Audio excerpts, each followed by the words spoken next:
Pois é, o racionalismo e o empirismo, em inglês, ajudaram a desenvolver um dos mais importantes movimentos da filosofia, muito influente em toda a história da filosofia e necessário de se compreender um pouco, pelo menos, para saber o que é que está acontecendo no mundo, de fato.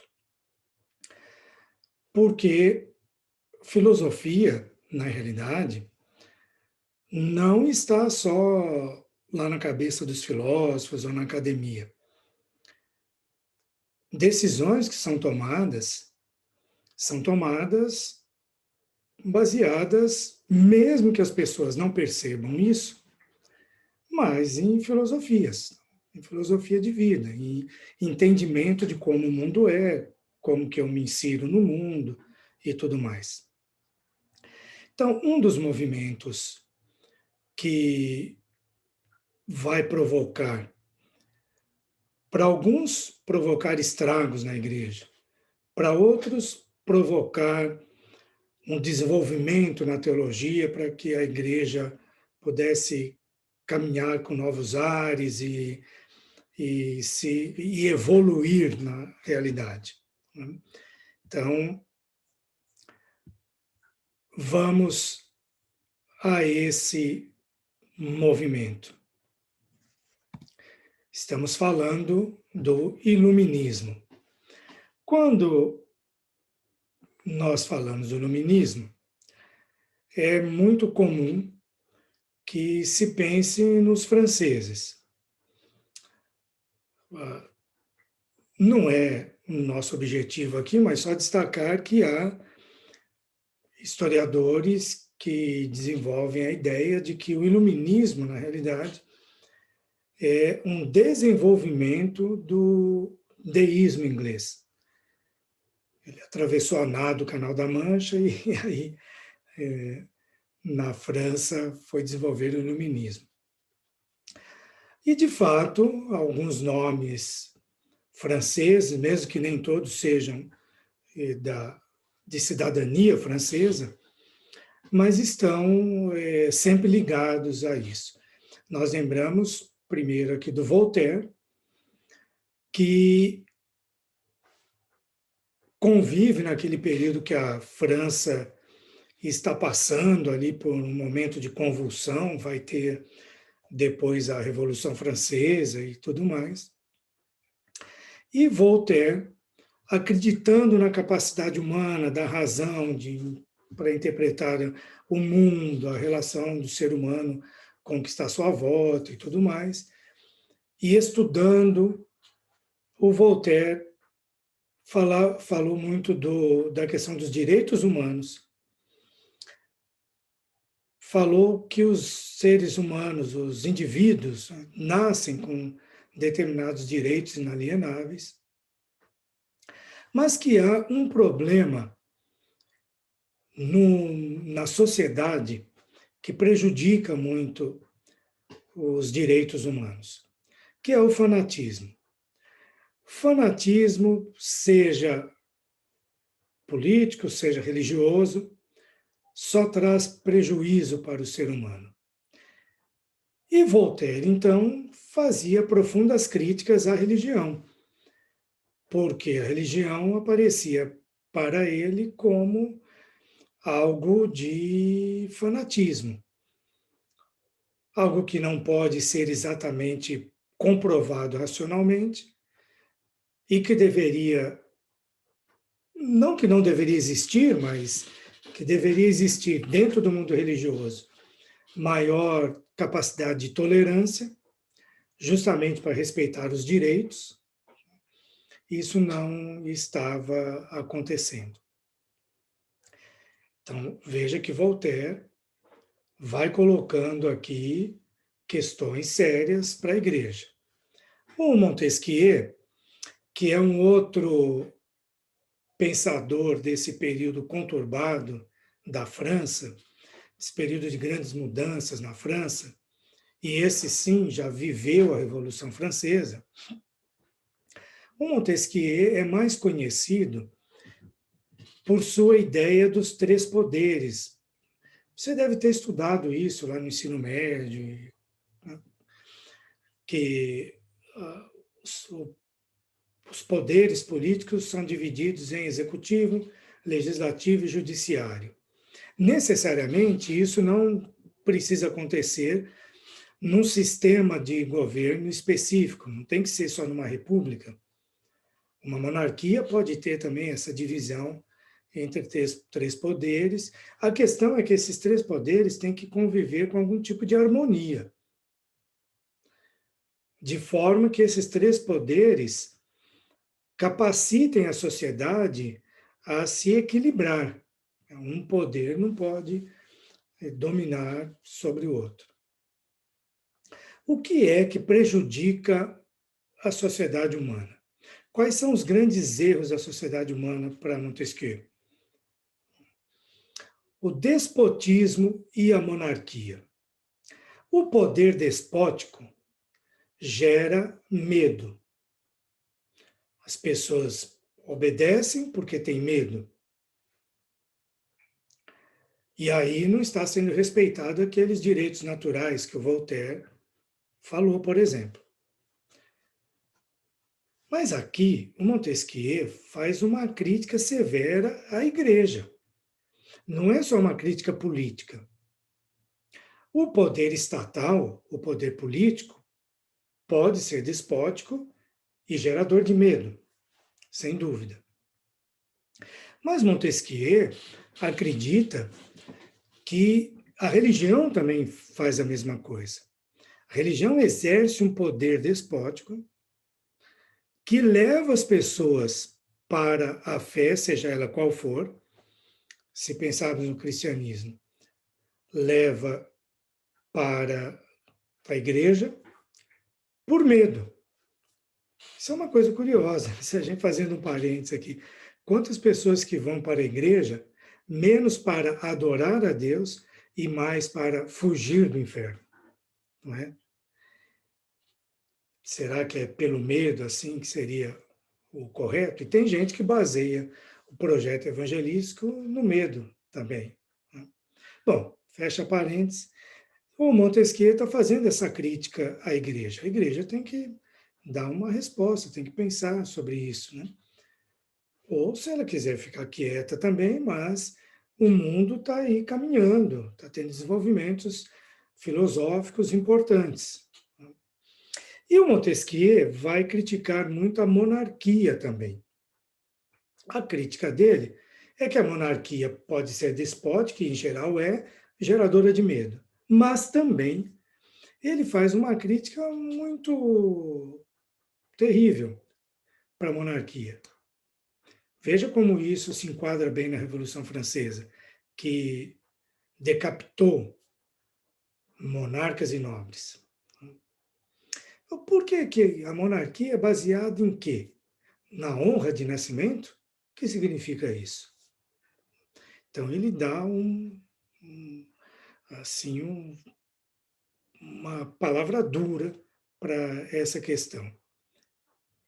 E aqui nós temos que lembrar como que a igreja sempre esteve relacionada às monarquias, às nobrezas nos diversos estados, na França principalmente. Então isso era, sim, alguma coisa que provocava muito a igreja. O próximo, que é também conhecido, Rousseau, que Jean-Jacques Rousseau, que apesar, né, do nome francês, né, ele não era francês, de cidadania francesa. O Rousseau era de Genebra, que é a parte suíça de língua francesa. E o Rousseau traz para o seu pensamento muito do pensamento calvinista, embora ele discorde de muita coisa do calvinismo. O Rousseau teve uma caminhada de um pouco abandonar o calvinismo, ir para o catolicismo, mas depois ele retorna, percebe que o calvinismo lhe parecia mais viável. Mas ele discordava de alguns aspectos do calvinismo, a depravação total, algumas questões assim, ele discordava, mas não é o nosso caso agora, o nosso objetivo é lembrar aqui que esse Genebrino, bem depois de Calvino, pensou a sociedade humana existindo a partir de um contrato social. Título de um livro dele, né? O Contrato Social. Esse contrato social é o seguinte: por que uns governam e outros são governados? Porque aqueles que são governados aceitam o governo de quem governa. Então, se todos perceberem isso, todos vão ganhar. Porque quem governa vai saber que o seu poder não vem de per si, como era o caso da nobreza, por exemplo. Nasceu nobre, nasceu rei, nasceu na família real. Não, existe um contrato tácito na sociedade que faz com que eu respeite o, o monarca ou o governo, seja ele qual for. É assim que a sociedade funciona. Então, se todos tiverem consciência disso, todos vão perceber a importância desse contrato social e de como deve agir, porque se quem obedece resolveu, não vão mais obedecer esse governo, então só a força será suficiente para fazê-los obedecer. O Rousseau foi um grande crítico da religião e do dogma, mas veja só, o Rousseau não era ateu necessariamente. Ele criticava a religião porque a religião se apegava ao dogma. E o dogma, colocado à luz da razão, nem sempre está muito certo. Precisa de ser questionado, precisa de ser verificado.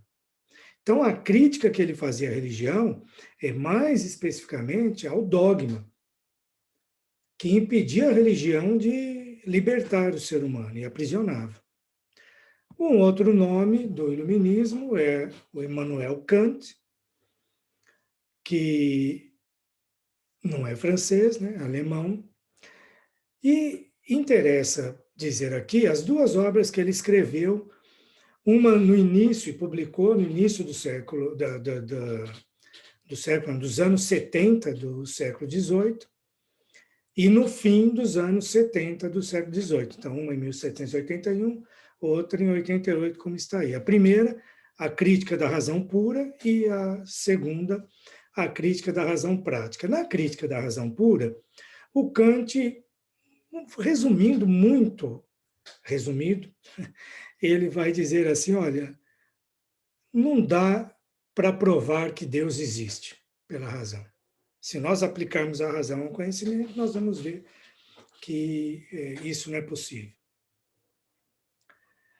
E ainda com relação à razão, na crítica à religião, na crítica da razão prática, o Kant vai falar, mas a religião exerce um papel importante nas sociedades. Então, ela é importante. Deus existe porque ele precisa de existir. E Immanuel Kant, então, provoca a igreja aí para dizer, mas como que fica isso?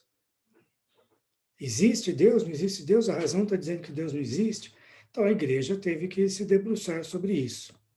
No decorrer do curso, nós vamos ver como que em alguns momentos a igreja esteve respondendo a essas coisas. Bom, o iluminismo vai chegar na pátria portuguesa. O iluminismo chega lá nos nossos antepassados. E isso vai ter uma relação muito grande com o que aconteceu em termos de Igreja Católica e de religião, tanto em Portugal como no Brasil. Porque nós já estamos no século XVIII e indo para o século XIX. O Brasil já existe como colônia portuguesa. E o Brasil já está caminhando para ser, inclusive, independente. Em Portugal, O iluminismo português tem como grande nome o Marquês de Pombal. Ele tinha um nome mais comprido e tal, mas ficou conhecido como Marquês de Pombal. O período dele é tão marcante que é conhecido, né, historiograficamente como o período pombalino, tanto lá em Portugal como aqui no Brasil. O Marquês de Pombal foi embaixador na Inglaterra e embaixador também no Sacro Império, embaixador português, tanto na Inglaterra e depois no Sacro Império. Duas nações importantes, a nação da Inglaterra importante e o Sacro Império, que era mais do que uma nação, na realidade, também importante. O Sacro Império já vinha em decadência, mas não deixava de ser um poder importante ainda nesse período. Em 1750, o Marquês de Pombal se tornou secretário de Estado do rei Dom José. Era uma espécie de primeiro-ministro desse monarca, Dom José. E por 3 décadas, o Marquês de Pombal foi o grande nome, o grande controlador da política, da vida social de Portugal, dos lusitanos. Além da capacidade dele, além da leitura, além da cultura que ele tinha, além do iluminismo que ele adotava, ele foi muito ajudado por um terremoto que destruiu Lisboa em 1755. Incrível, né? Mas é isso, porque a partir do terremoto, o Dom José deu ao Pombal poder absoluto para controlar a reconstrução de Lisboa. E ele fez isso com denodo, com capacidade e colocando as ideias dele. E Lisboa foi reconstruída. Então, isso elevou demais a capacidade de articulação do Marquês de Pombal, a capacidade de mando do Marquês de Pombal, né? E também o respeito que portugueses devotavam a ele. Mas mais Marquês de Pombal era iluminista. Ele tinha adotado essas ideias iluministas e vai colocar isso em prática. A primeira coisa que Portugal desenvolve a partir do Marquês de Pombal é o chamado despotismo esclarecido. Isto é, existe uma monarquia absolutista, mas essa monarquia é esclarecida. É esclarecida porque ela é culta e porque ela procura dar liberdade maior para os seus súditos. Nesse período, nós temos uma grande ascensão da burguesia em Portugal. É o período da ilustração. O iluminismo desenvolve a ilustração, o conhecimento, procura desenvolver a cultura formal. Para isso, cria escolas públicas, cria na população, especialmente com a coroa aliada à burguesia, o desejo de progresso, mas não só o desejo, cria condições para o progresso econômico, condições para a industrialização. Então, tudo isso vem do iluminismo, do uso da razão para entender e para desenvolver. A questão do ensino público leva o Marquês de Pombal a comprar briga direta com a igreja, porque quem controlava o ensino? As ordens religiosas. E isso vai acabar tendo influência direta aqui no Brasil também. O Marquês de Pombal chegou a expulsar os jesuítas das terras portuguesas.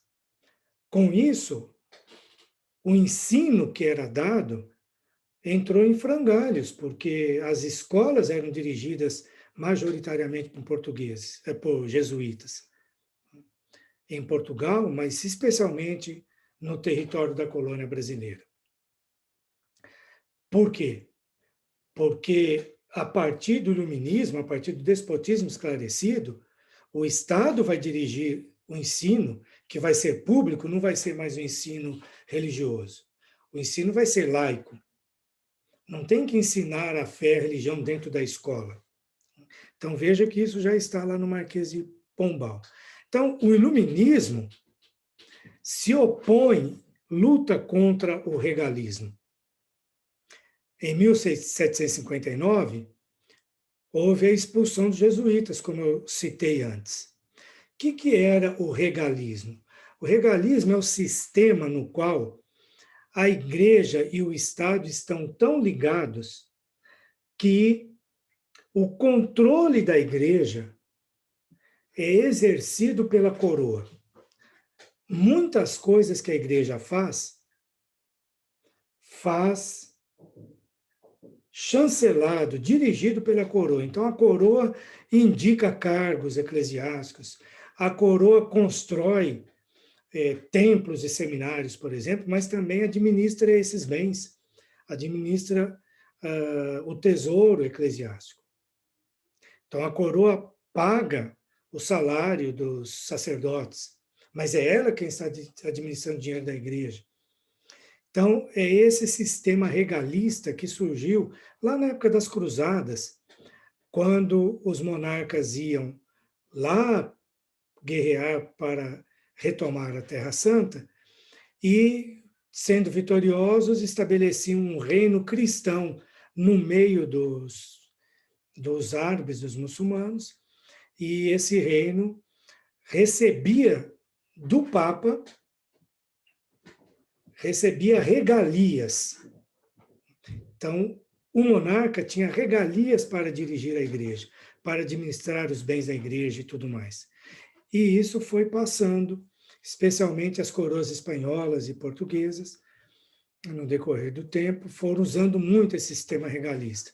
Por isso que o Marquês de Pombal quis controlar a igreja, obviamente que os jesuítas não queriam se submeter a isso e foram expulsos.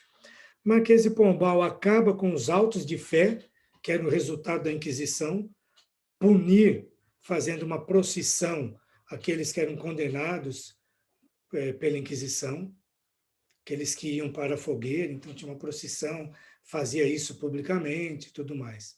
Acabou com isso.